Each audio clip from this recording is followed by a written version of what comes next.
Deus tem uma mensagem especial para os seres humanos nos tempos em que estamos vivendo. Existe no coração humano um certo medo. Independente de religião, cultura ou posição social, existe no íntimo de cada pessoa a sensação de que este mundo caminha rumo à destruição completa.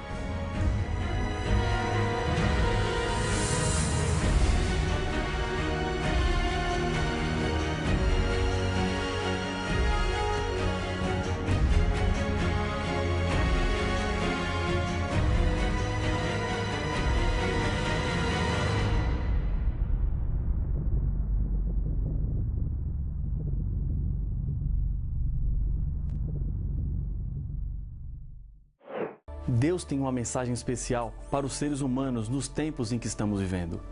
Existe no coração humano um certo medo. Independente de religião, cultura ou posição social, existe no íntimo de cada pessoa a sensação de que este mundo caminha rumo à destruição completa. A maior necessidade das pessoas hoje se resume numa palavra com 3 letras: paz. Compreendendo melhor as revelações de Deus, encontraremos esperança e segurança para viver. Por isso, precisamos estudar o livro do Apocalipse. E essa paz não é meramente externa, mas uma paz interna, do coração. Você pode ter procurado por essa paz muito tempo, mas não encontrou. Sabe por quê? Porque ela não estava lá. A verdadeira paz só encontramos em Deus. Quando Deus criou os seres humanos, deixou uma parte em cada coração que só pode ser preenchida pelo próprio Deus. Nenhum ser humano é feliz longe de Deus. Ele pensa que é, mas nunca será completo enquanto não entregar toda a sua vida ao Criador. Os temas desta série estão ficando cada vez mais fortes. As verdades estão mais contundentes, mexendo em coisas que um dia você acreditou, mas que agora percebe que na Bíblia o caminho que Deus deixou era exatamente outro. No estudo anterior, entendemos que o sábado é o selo de Deus para o seu povo. Antes dos 4 ventos destruidores soprarem sobre este mundo, é preciso que os servos de Deus sejam selados, ou seja, identificados. Quando os ventos se soltarem, o planeta será castigado com os juízos de Deus, o fim do mundo. Estamos em um tempo de oportunidades e importantes escolhas. E nesse estudo, mais uma decisão precisa ser tomada ou confirmada. Estou aprofundando um pouco mais o que vimos no tema anterior sobre o selo de Deus, para que não fique mais nenhuma dúvida. Centenas de versos da Bíblia ordenam a santificação do sábado. Não existe nenhum verso na Bíblia que diz: santifique o domingo. Se o verso não existe, como tantas pessoas fazem desse dia o dia de descanso, adoração e santificação? Uma das grandes profecias do Apocalipse trata da observância do domingo, mas não está dizendo que esse é o dia santo. Pelo contrário, reafirma a guarda do sábado. Existem 8 versos no Novo Testamento que mencionam o primeiro dia da semana. Na Bíblia, os dias não tinham nomes, exceto o sábado. Os outros eram contados como o primeiro, segundo e assim por diante. O 6º dia era também chamado de dia da preparação, pois antecedia o dia de sábado. São 8 versos que falam sobre o primeiro dia da semana. 6 deles estão nos Evangelhos, que contam a história de Jesus. Uma vez aparece em Atos e outra na carta de Paulo à igreja de Corinto. Analisando cada um dos versos que mencionam o domingo, podemos entender o que a Bíblia tem a dizer sobre ele e assim chegaremos a uma importante conclusão que eu tenho certeza que vai mudar a sua vida completamente. Ao lermos cada verso, uma pergunta será respondida. O texto diz que o domingo deve ser santificado no lugar do sábado? A resposta é sim ou não. O primeiro verso está em Mateus capítulo 28 e o verso 1. No findar do sábado, ao entrar o primeiro dia da semana, Maria Madalena e a outra Maria foram ver o sepulcro. No mesmo contexto da ressurreição, aparece em Marcos capítulo 16, versos 1 e 2, a referência ao primeiro dia da semana. Passado o sábado, Maria Madalena, Maria, mãe de Tiago e Salomé compraram aromas para irem embalsamá-lo. E, muito cedo, no primeiro dia da semana, ao despontar do sol, foram ao túmulo. Contando a mesma história, Lucas apresenta o seguinte: Mas, no primeiro dia da semana, alta madrugada, foram elas ao túmulo, levando os aromas que haviam preparado.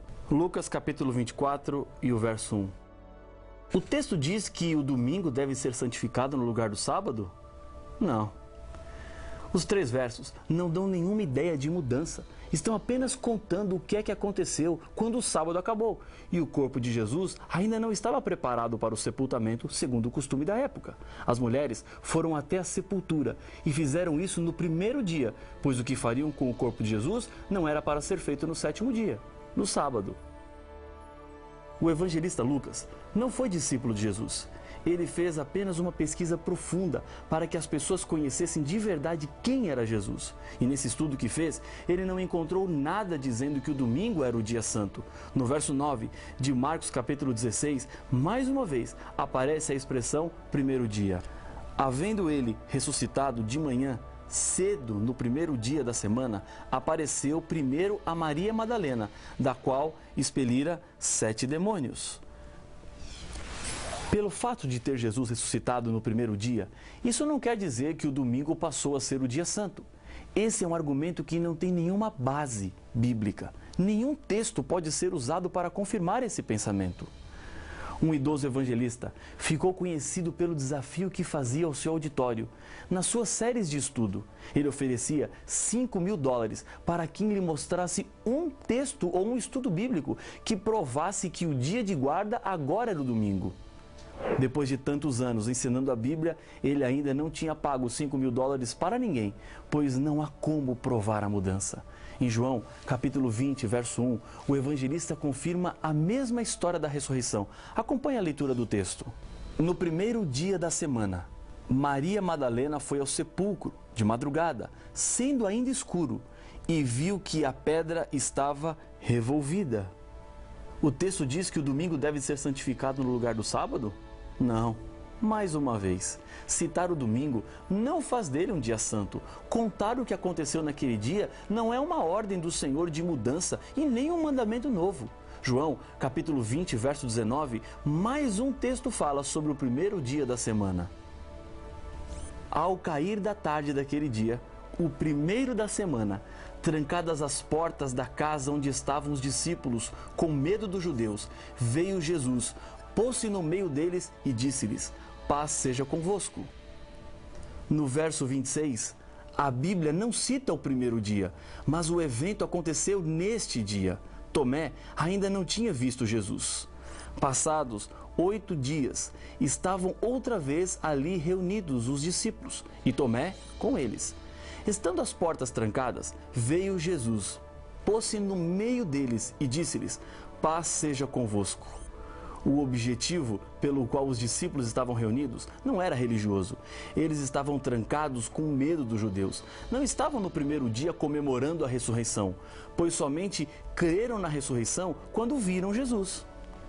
A ressurreição é comemorada através de um símbolo e não de um dia. O batismo representa renascer para uma nova vida, assim como Jesus ressuscitou para uma nova vida. Os textos dizem que o domingo deve ser santificado no lugar do sábado? Não, definitivamente não. No livro de Atos, há mais uma referência ao primeiro dia. No primeiro dia da semana, estando nós reunidos com o fim de partir o pão, Paulo, que devia seguir viagem no dia imediato, exortava-os, prolongou o discurso até a meia-noite. A razão da reunião acontecer no primeiro dia é que no dia seguinte Paulo seguiria sua viagem. E mais uma coisa importante, não é o ato de reunir-se em um dia que o torna santo. O que faz de um dia santo é o fato de Deus santificá-lo. E a Bíblia nos revela que o único dia que Deus santificou foi o dia de sábado. Paulo também fala do primeiro dia, e essa é a última referência que temos no Novo Testamento. Nada mais é dito. Mas será que agora encontraremos a base para a santidade do domingo no lugar do sábado? Acompanhe o que está escrito em 1 Coríntios, capítulo 16, e o verso 2. No primeiro dia da semana, cada um de vós ponha de parte em casa, conforme a sua prosperidade, e vá juntando, para que não se façam coletas quando eu for. O texto diz que o domingo deve ser santificado no lugar do sábado? Não. Nenhum indício de mudança ou pedido de Deus para que o dia seja mudado. Paulo não está falando de reuniões religiosas, mas de algo para ser feito em casa. O separar dessas ofertas era necessário devido a problemas que os cristãos da Judéia estavam enfrentando por causa da fome. Não existe um só versículo que ordene guardar o domingo como o dia santo de repouso. Isso quer dizer que o primeiro dia da semana adquiriu essa ideia pela tradição e não pela palavra do Senhor. Existem centenas de versos em toda a Bíblia que mandam observar o sábado. O decreto mais antigo falando sobre o domingo não é cristão, mas pagão. O decreto foi assinado por Constantino no dia 7 de março de 321. A Bíblia já estava com todos os seus livros escritos, terminados e completos, há mais de 200 anos. Vou lhe fazer uma pergunta e a resposta está na Bíblia. Pode o ser humano mudar um mandamento de Deus de acordo com a sua própria vontade? A resposta é não. Há uma frase popular aqui no Brasil que diz assim: a voz do povo é a voz de Deus. Essa frase não está correta. A voz do povo é sempre a voz do povo e a voz de Deus é sempre a voz de Deus. O povo, em alguns momentos, pode falar de acordo com a voz de Deus, mas isso não é sempre. Deus não fica esperando para saber o que é que o povo pensa para que ele tenha a opinião dele. Jesus deixou bem claro que a lei de Deus não pode ser mudada por nenhum ser humano. Não penseis que vim revogar a lei ou os profetas. Não vim para revogar, vim para cumprir. Porque em verdade vos digo, até que o céu e a terra passem, nenhum i ou um tio jamais passará da lei, até que tudo se cumpra. Evangelho de Mateus, capítulo 5, versos 17 e 18. A vida de Jesus foi uma vida de obediência à lei. Cumprir significa corresponder e não no sentido de terminar. A lei não será mudada até que o céu e a terra passem. E eles ainda não passaram. E então, nada mudou na lei. O que era antes da vinda de Jesus a essa terra continua sendo a mesma coisa com relação aos princípios dos 10 mandamentos. Jesus advertiu em Mateus capítulo 15, verso 3. Vós sois o sal da terra. Ora, se o sal vier a ser insípido, como lhe restaurar o sabor? Para nada mais presta, senão para, lançado fora, ser pisado pelos homens. E em Marcos, capítulo 7, verso 7, Jesus diz: e em vão me adoram, ensinando doutrinas que são preceitos de homens. Deus não aprova a lei dos homens colocada no lugar da lei de Deus. Eu sei que aquilo que estou lhe dizendo agora não é algo tão simples. Talvez você viveu sua vida toda pensando diferente. E os seus pais pensavam como você, seus avós, seus tios. O que fazer então? Você está tendo oportunidades que eles provavelmente não tiveram de conhecer mais verdades de Deus. Eu não estou lhe dizendo que você esteve errado a vida toda. Quero lhe dizer que você estava crescendo. Errado é pensar que o que conhecemos em qualquer área da vida é suficiente. A verdade de Deus não tem limites. Cada dia se aprende um pouco mais. Aprender significa crescer. E não tenha medo disso.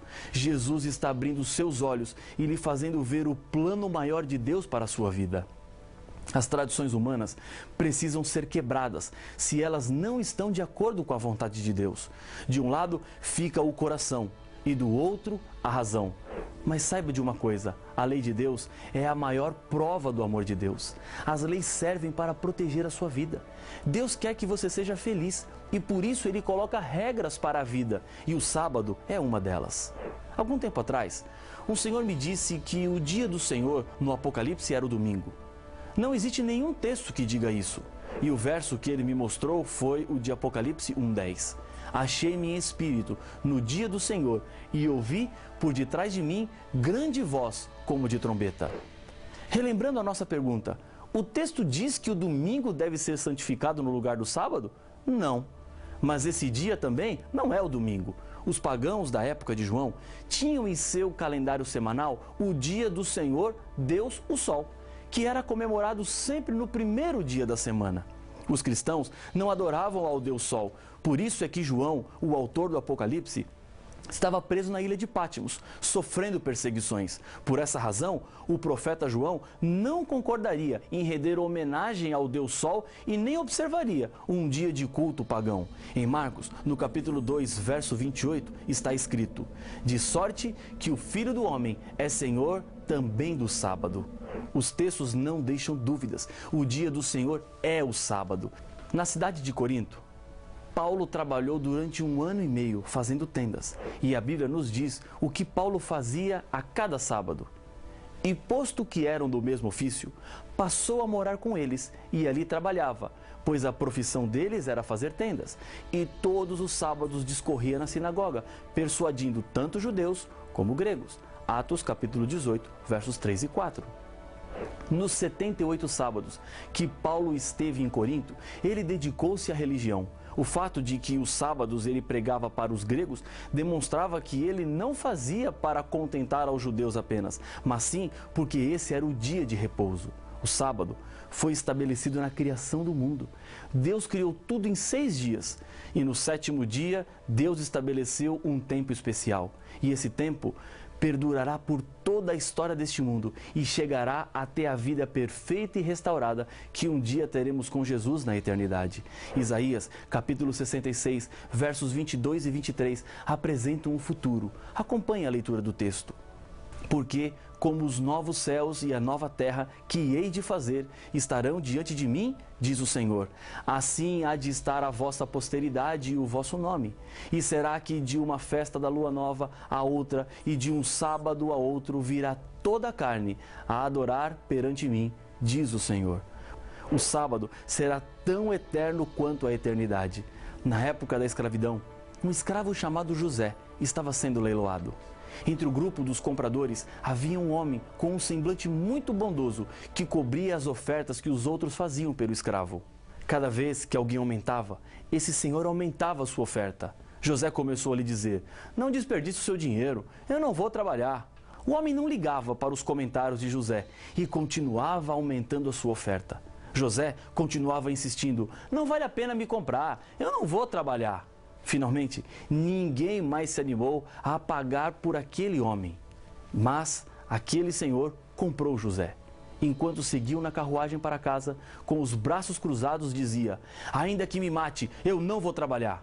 Chegando à casa do seu novo dono, entraram na sala e o homem foi até uma mesa e começou a escrever em um papel. Assinou e entregou para José. Eu não vou trabalhar, eu não vou, José insistia. José, você sabe ler? Perguntou o seu senhor. Sei, mas eu não vou trabalhar, mesmo que me matem. Bem, disse o senhor, este documento é seu, leia. Com má vontade, José pegou o documento e começou a ler. Seu semblante se transformou. A emoção fez com que lágrimas rolassem pelo seu rosto. Aquele documento o transformava em um homem livre. O Senhor pagou tão caro por mim para me dar a liberdade? Sim, José, agora você é um homem livre. Mais comovido ainda, José disse: Senhor, então trabalharei como voluntário. Peça o que o Senhor quiser, que eu farei. Quando uma pessoa aceita Jesus em sua vida, descobre que ele foi liberto da culpa e da servidão do pecado e, pela graça de Deus, pode agora ter a vida eterna. Recebe das mãos de Deus uma carta de liberdade. O seu sentimento de gratidão o leva agora a dizer: Senhor, peça o que quiser, que eu farei. Jesus disse em João capítulo 14, verso 15, se me amais, guardareis os meus mandamentos. A história deste planeta está chegando ao fim. Não há mais tempo para dúvida. A voz de Deus é clara. A Bíblia está à disposição para ser estudada. Não deixe ser levado pela opinião de homens. Meu coração, nesse momento, bate mais forte. Deus está convidando você para mudar a sua vida e ser fiel. Lembre-se de uma coisa: o inimigo de Deus quer lhe prender no erro e no engano, mas Deus quer te fazer um vencedor. Decida nesse momento andar de acordo com a palavra de Deus. É a sua segurança, é a proteção, é a certeza da salvação. Se esse é o seu desejo, eu gostaria de convidá-lo a orar comigo. Senhor, obrigado por tua palavra, porque ela nos mostra o caminho, é luz neste mundo escuro. Aqui, bondoso Pai, comigo ora este teu filho, que aceita o sábado como o dia do Senhor. Eu o entrego nas tuas mãos, em nome de Jesus. Amém.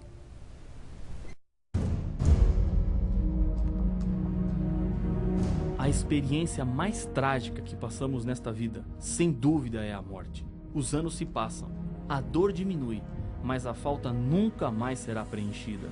Outros defendem que existe a reencarnação do espírito em outra pessoa. Mas será que estas opiniões são baseadas na Bíblia? Haverá realmente vida após a morte? Para saber a resposta a estes enigmas, não perca o próximo episódio de Apocalipse, o Fim Revelado.